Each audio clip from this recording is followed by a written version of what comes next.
This video is powered by the pros at Pascal Air Plumbing and Electric. Arkansas owned, Arkansas operated. GoPascal.com. We got to talk with Grant when he was at Augusta National last week. And Grant, you made it back. How you feeling after that Masters? Well, it's kind of a lag, you know. Felt pretty good yesterday. Played 9 holes of golf, and then today, I think the allergies have kicked in now. They have. And I drove 720 miles Monday, I guess. Got back Monday night, and it was a lot of fun. It was, you know, y'all talked a lot about it probably already, but John Rahm, I watched him 4-putt his first hole of the tournament for a 6. And it was the old I make thing, you know, that Seve did in 1990. And he talked about it. He's such a student of history. He knew about all that. And he said, well, I got 71 holes left to do something. And it's funny, these guys I was with, I told them, I said, what great speed control Rahm has. And then he knocked it 8 feet by and 4 feet by and 4 feet by and made it.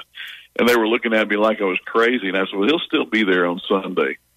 And sure enough, he was. He won the whole thing.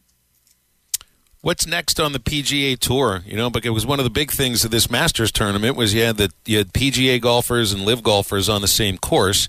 Now they're kind of going their separate ways. I know it's a couple weeks until the next live event. That's all the way in Australia. The PGA, of course, is a week-by-week thing. What's next on the tour? Well, they got, you know, there used to be, I don't know if it was called the Heritage, and it's at Harbour Town, you know, it's a laid-back, real narrow golf course, Pete Dye course in South Carolina. And Rory pulled out of it after his experience at the Masters when he missed the cut. So he's not there. But I enjoyed catching up with Taylor Moore at the Masters. Guy, he played at Arkansas.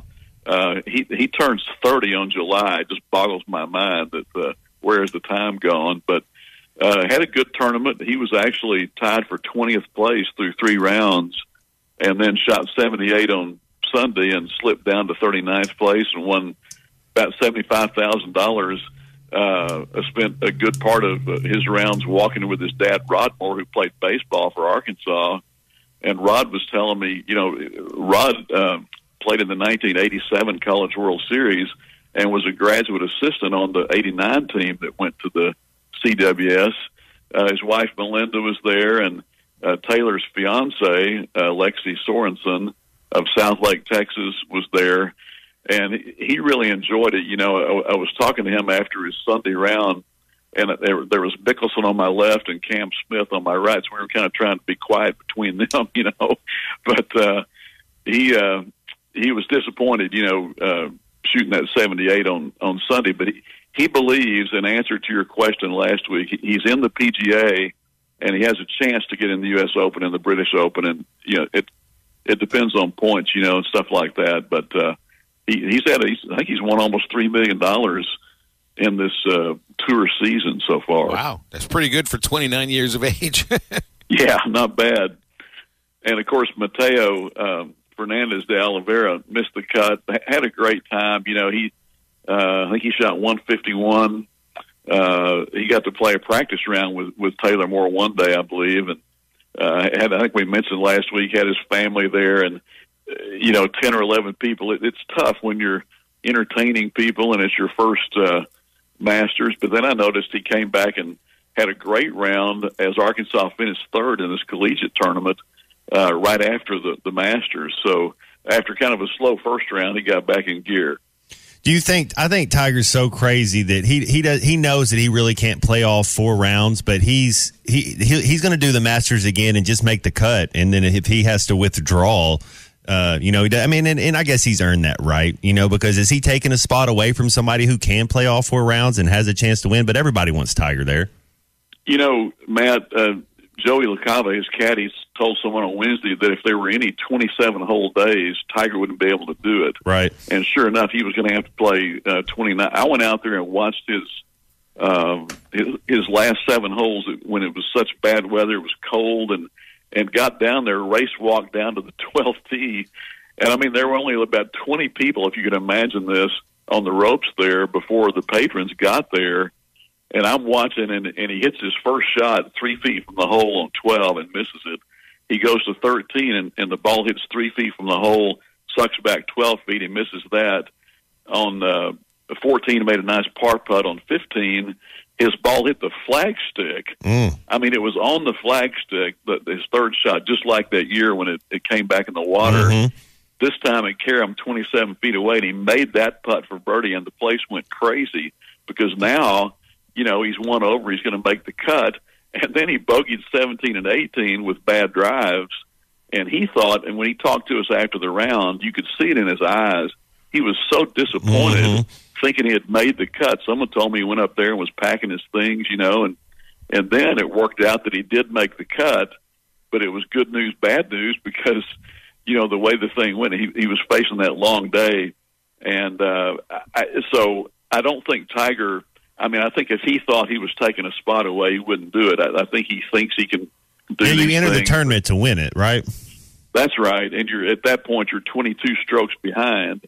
And it was just going to be, I think the problem was the plantar fasciitis kicked up again. And so they were talking about 4 to 6 weeks out. And I think he may not play the PGA so that he can maybe be ready in June to play Los Angeles as kind of his old stomping grounds area, when the weather might be pretty good in June there. Grant, what'd you make of Mickelson? Man, did that come out of nowhere? I know he hadn't been playing well on the Live Tour. He looks totally different. It's like a reverse George Foreman. You remember Foreman was like all big and bad and was a villain all throughout his career in the first iteration. He comes back in the 90s, and he's like Miss Grandfather and everything, and throwing haymakers and winning heavyweight championships when at an age when nobody should have been winning them. Mickelson didn't win the Masters, but he's won the PGA at age 50. But that was before this kind of like transformation where he just, I don't know, he looks like some weird Bond villain. Well, and it's his best round out of anybody over the age of 50 in the Masters on a Sunday ever. It's amazing. And it matched his best round at Augusta, and he was playing with Spieth, who was also having a great round. And that was a great pairing, right? Taylor Moore was kind of in the wash of that thing, hearing it and everything. But, Phil has lost weight, and he keeps talking about these coffee additives, that he's doing. And so I saw Steve Loy, his former golf coach at Arizona State, an agent and everything. Steve was the golf coach at Arkansas before he went out to Arizona State. I've kept up with him all these years, and I was shaking hands with him just as Phil was doing his interview. And then I went upstairs. It's kind of a little secret. The media members are allowed to use the Champions locker room restroom upstairs because there's not one on the floor below that.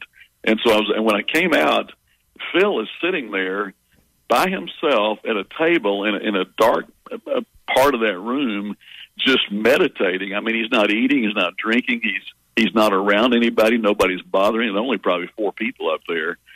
And, so I just quickly walked by and said, "Hey, Phil, I saw Steve Lloyd downstairs, and he said, yeah, Steve's a good man."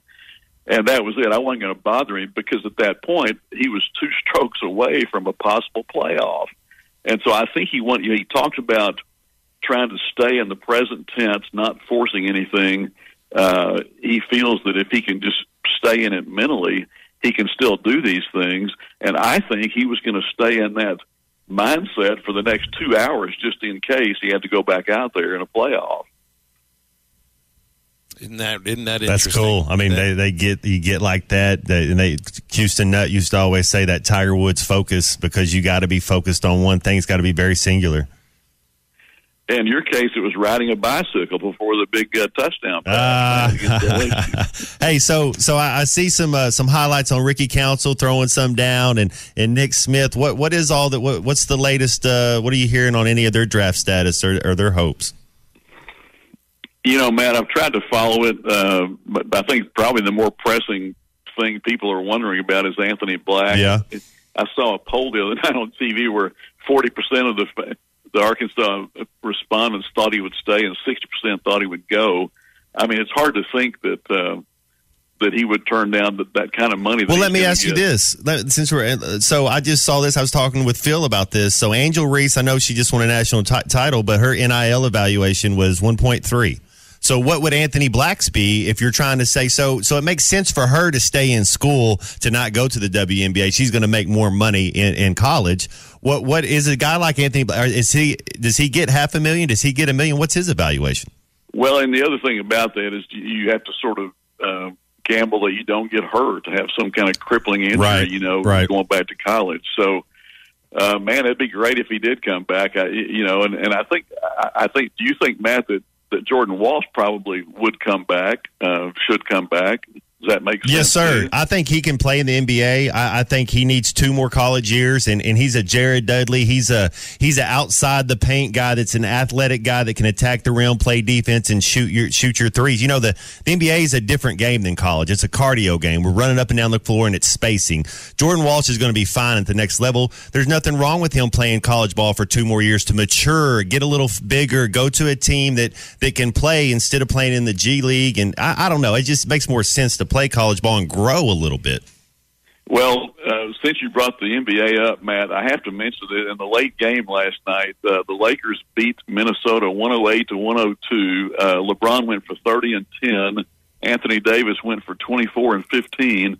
And Mike Conley made 3 free throws with 0.1 second left in regulation to send that game to overtime. Conley goes for 23, 4, 4, and 3.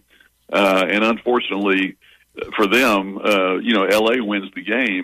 But Austin Reeves of Cedar Ridge, Arkansas, guarded Karl Anthony Towns last night, and Barkley and Shaq were going crazy over why Minnesota didn't take advantage of that matchup down the stretch. Right. I mean, it's like, what are you doing, But he's had a good run with the Lakers, and they live to fight another day against Memphis, I guess it is. Well, Mike Conley, I got to see him play when they played when he's at Ohio State with Greg Oden when they got beat in Florida. So I went to that Final Four, and I always thought Mike Conley was good. I'm surprised that he's a student of the game. He's kind of grimy, but he definitely overachieved what I thought he was going to be at the NBA level. Yeah, he and Oden played here in this thing I remember at Bud Walton Arena in the summertime, and of course Arkansas was hoping they could get both those guys. It didn't work out that way.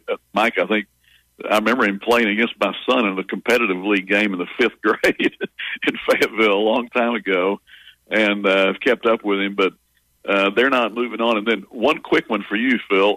First of all, your Pirates are 7-4, and my Cardinals are 4-7. Uh-oh. Okay, so that's upside down. Mark that down for the only 11 game stretch that'll happen this year.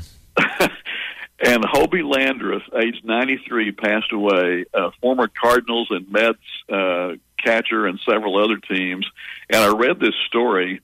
The Mets chose him first in the original expansion draft. And he was a journeyman catcher.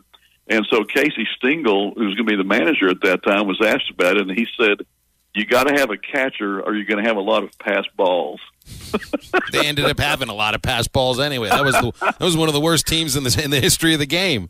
Yeah, old Case. That would have been fun to be around for that. Grant, we'll leave it there. Did you enjoy the 15 walks last night? Oh, man. I enjoyed the hog pen more than the 15 walks, but I was glad we were out there for a game like that because it made things a little bit different. Get analysis of every play, prop, and point at BetOnline. Head to the website today or use your mobile device to sign up and receive your 50% welcome bonus on your first deposit. Be sure to use our promo code BELIEVE to receive your bonus. That's BLEAV. BetOnline.ag, where the game starts.